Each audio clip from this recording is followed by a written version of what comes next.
আসসালামু আলাইকুম। আজকের বিষয়টা অত্যন্ত মর্মান্তিক। নেশা হচ্ছে এমন একটা ভয়ঙ্কর জিনিস যেটা মানুষকে তিলে তিলে শেষ করে দেয়।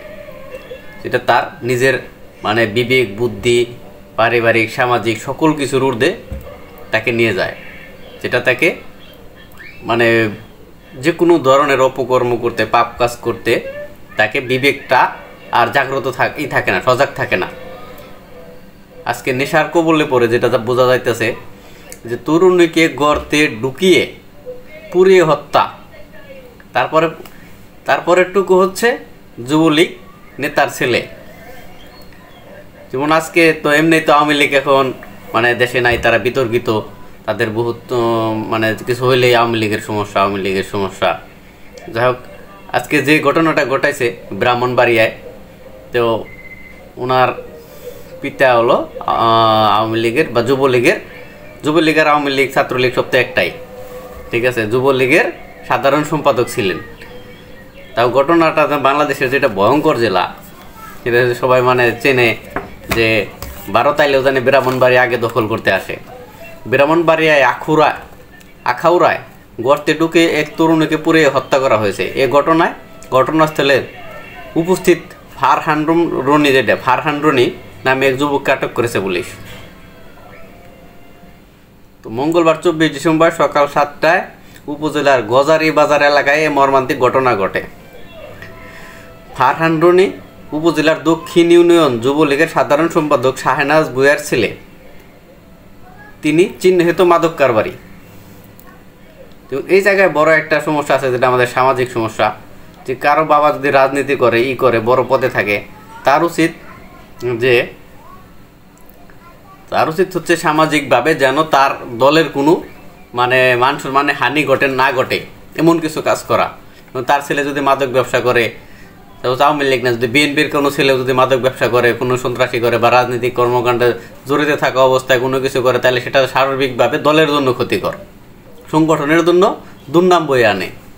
যাই হোক, ফারহান রনি যে ঘটনা ঘটছে, ওই এলাকার এনামুল রহমান নামে দুই ভাই তাদের হাঁস খুঁজতে গেছিল ওই শাহনাজ ভূঁইয়ার বাড়িতে, পরিত্যক্ত একটি টিনের ঘরে। দেখে যে ওই জায়গায় ধোঁয়া উঠতেছে, ধোঁয়া ওড়ে পরে তারা ওই জায়গায় যাওয়ার চেষ্টা করছে যে আসলে ওই জায়গায় ধোঁয়া ওড়ে কি হয়েছে। তখন ফারহান রনি কি করছে, ওদের বাধা দিচ্ছে, এই জায়গায় যাওয়া যাবো না, গেলে তোমাদের নামে আমরা মার্ডার কেসের মামলা দিব বা হ্যান ত্যান, আরও তো এমনি নেশাখোর ড্রাগ অ্যাডিক্টিভ, এই জন্য আর তারা কি করছে, ওই বুদ্ধিমান ছেলে দুটা কি করছে, এলাকার আরো ময়মুরব্বী লোকজন ডাইকে নিয়ে গেছে, ওই জায়গায় কি জানি পড়তেছে, আমাদের হাঁস জব করে খাইতেছে কিনা, ওদের ধান্দা ছিল এরকম, সেই জন্য বা উনি যাইতে দিতেছে না। তখন তারাও যাওয়ার চেষ্টা করলে ও বাধা সৃষ্টি করলে মুরব্বীরা তখন এক পর্যায়ে বলছে, তো ওরা আমরা দেখতেছি, তোমরা নিজেরা যাও। তখন যুবক ছেলেগুলো ওই জায়গায় গেছে। যাওয়ার পরে তারা দেখছে যে ওই জায়গায় একটা লাশের মতো কি জানি পড়তেছে, হাত পা বোঝা যাইতেছে, মাথা নাই, মাথাটা কেটে ফেলা হয়েছে। তখন তারা ওই জায়গায় ওই লাশটাকে দেখতে পায় তখন সে ওই যে ফারহান রনি ছিল, ওনাকে আটক করতে গাছের সাথে বাঁধছে।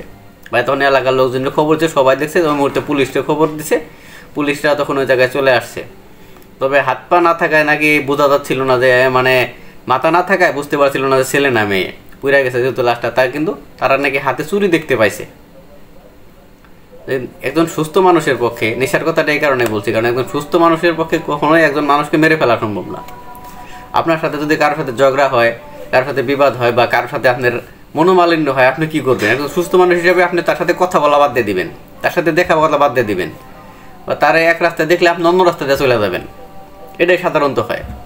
আমরা সাধারণ মানুষ যেটা করি, তোর লাগে রাগারাগি হয়েছে, তোর লাগে কথাই কম না, তোর চেহারাই দেখুন না, তোর বাড়িতেই যাম না, সাধারণ বিষয়গুলো এরকম হয়। কিন্তু একজন নেশাখোর কখনো এটা চিন্তা করে না, সে কি করছে, মাইরা ফেলাইছে। একজন সুস্থ মানুষের পক্ষে কখনো কারণে মাইরা ফেলা সম্ভব না, ঠিক আছে। আখাউড়া থানার পরিদর্শক তদন্ত শাহিনুর ইসলাম কালবেলাকে বিষয়টি নিশ্চিত করেছেন। একজনকে পুড়িয়ে হত্যা করা হয়েছে, তার দেহের বেশিরভাগ অংশ পুড়ে গেছে, তিনি পুরুষ না মহিলা বোঝা যাচ্ছে না। পরিচয় শনাক্তে সিআইডি ও পিআইবিকে খবর দেওয়া হয়েছে। কারণ একটা ছেলে যদি দুর্ঘটনা করে, তার বাবা মাও কিছুটা দায়ী থাকে, কারণ ছেলেকে ওইভাবে হয়তো তারা গাইডলাইন করতে পারে নাই বা জানায় নাই তাকে। কখনো ওই জায়গার থেকে একটা লোকের দায় এড়ানো এতটা সহজ না। হ্যাঁ, যদি হাতে নাতে ধরা পড়ছে, এটার কঠিন একটা শাস্তি হবে, এরকম আশা করা যায়। তবে সবাই যারা সামাজিকভাবে যারা আছেন, আপনার ছেলে যাতে কোনোভাবে নেশায় না জড়ায়। নেশা কখনো সুস্থ হয় না, রিহ্যাবে দেন ওইটা এতটা ভালো হয় না, ঠিক আছে?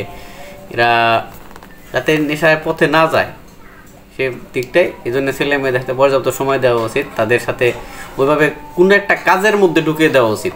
তাদের কাজ না থাকে তারা কিন্তু বেশিরভাগই রহম করে, ছোট কাজ হোক বড় কাজ হোক, তারা যে কোনো একটা কাজের মধ্যে রাখলে দেখুন ছেলেটার নেশায় ওই রকম যায় না। ধন্যবাদ, সবাই ভালো থাকেন।